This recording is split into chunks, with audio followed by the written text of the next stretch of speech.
When I first started to try to make it as a musician, I tried all the very traditional routes because I didn't know any other way. I started sending my music to record labels, and I auditioned for talent agencies and just did all the things that I was supposed to do. And I even bought a book and was studying this book that was how to make it in the music industry.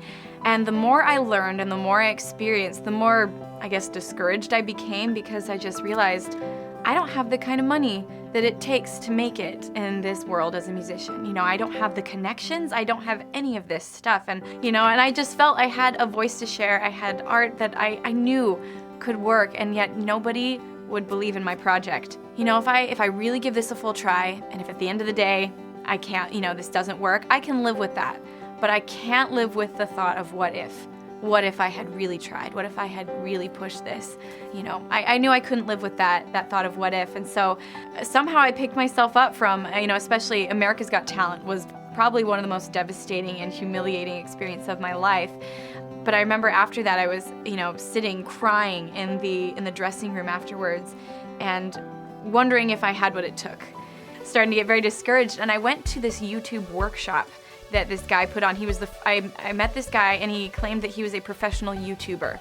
I was blown away, and as I sat in that class and he taught about all these different YouTubers and these celebrities online, I just got so excited. I've never felt so motivated before in my life, and I knew as I sat there that this is gonna change my life. Because here was a world where I didn't have to wait for somebody else to tell me I was good enough. I didn't have to wait for someone to tell me I was ready or to invest in me. All the tools were there where I could invest in myself, and I could take the reins in my own hands, and I did, and it changed my life. I had been doing YouTube for probably about, it hadn't even been quite a year, but I'd been doing it pretty consistently for about probably 9 months. I released my first dubstep track. It was called Crystallize.